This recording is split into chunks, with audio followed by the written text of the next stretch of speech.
Dear Diary, despite the events of the last few weeks, I am both still alive and still not in prison. I wasn't really sure how, but I had put a lot of faith in the gadgets the missions are buying me, so I decided to buy another one, called the Hush Cracker. This would let me break through windows silently. Considering how many of them I seem to go through, whether I want to or not, this would probably be a good investment. I tried them out on a practice run. They seemed to work well, even giving me a chance to rummage around someone else's emails for a bit. With a new gadget in my feet, I had a look at what missions I could take on. I found out that the trouble the trousers got me into was still not over when I accepted another mission from the Chief of Police. Apparently, when I went to clear the security camera footage that would have showed me in the building a few days ago, I forgot to delete the camera footage of me deleting the camera footage. As all the police have to go on at the moment is a guard's description of me as a guy in a coat, I was okay for now, but I decided to take on the mission anyway. My luck had carried me this far, it was never going to run out, right? I arrived at the building and decided to annoy the guards by turning off the lights and making the elevators move about. Don't judge me, I was bored. However, I remembered that the guards were trigger happy and would probably just shoot me if I stood outside in range of the window, so I planned ahead and moved to the door. I decided to be fancy and added another door to the lift light chain, forgetting that when the elevator pings, it would just close the door again, so it wasn't really that useful. Next I had to get into the building. Simple, I thought. Wire the motion sensor to the door and run in as soon as it opens. It worked, mostly.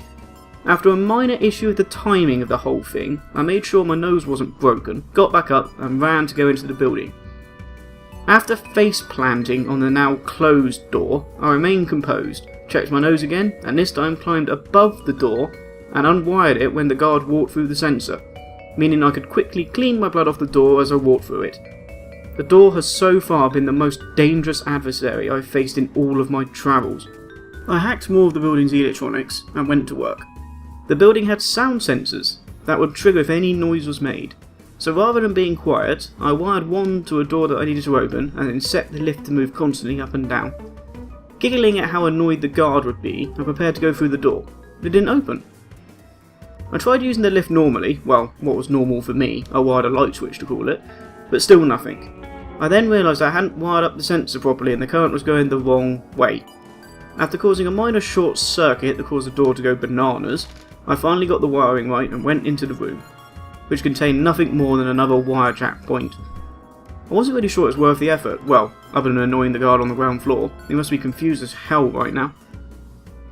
I jacked the next point and used the sound sensor on the ground floor to open the next door, but now I was a bit stuck. The next point was directly in front of where the guy was looking, and I still had to figure out how to get to the top floor. This is where my genius came into play. I wired the sound sensor on the basement floor to activate the lift call on the first floor, then linked the sound sensor on the top floor to turn off the lights. I also set a light switch on the basement to cool the lift down. With the dominoes set up, I pressed the switch to send them all toppling down.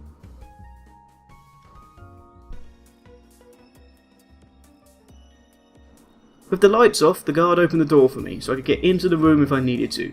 I pressed the lift call button normally this time, planning to get into the lift, but when it arrived it went straight back up again. This time remembering to undo all of the damage I'd done to the lift system, I called it again and went upstairs. Going to the top floor, I quickly charged up the trousers and dispatched the patrolling guard, so I could easily get to the data I needed. Now I was racking my brain trying to figure out how to get the final guard to turn around. I had no idea. Until I spotted something that made me facepalm hard, giving myself the third nosebleed of the mission. I could just use a light switch, like a normal light switch. Opening the door to the final locked room on the ground floor, I went in, turned off the lights, and it sent the already confused as hell guard out on patrol. He must have figured out something was going on by now. I really do wonder what the hell goes on with the electrics in this city if this is normal. The guard turned the lights right back on, but started patrolling, so I snuck up behind him and jacked the final point. Now I could turn the lights off and make it stick. I also decided to knock the guard out with a controlled jolt to the ankles using the Frank spasm. Just for kicks really, didn't want him reporting that a man with a coat was here. I nicked a stray laptop and had a look at the files on it. Looks like someone was being a naughty boy. Also the staff were for watching him being naughty if I'm being honest. Mission completed, I ran back upstairs and after realising that there was a wall in the way of my planned escape route, I instead went to the roof and leapt my way to victory. Because of the contents of the email that I found, I decided to act on a hunch and gave the police chief the real data. My inner monologue failed me slightly, but my instincts were perfectly correct. Someone had already switched the data. So there we have it, Diary. After a few nosebleeds and making a new enemy, as I have now declared Doors to be public enemy number 1, I have completed the mission, covered my own tracks through nothing more than pure luck. Good day's work for me in my trousers. Now to go and patch up my face ready for tomorrow.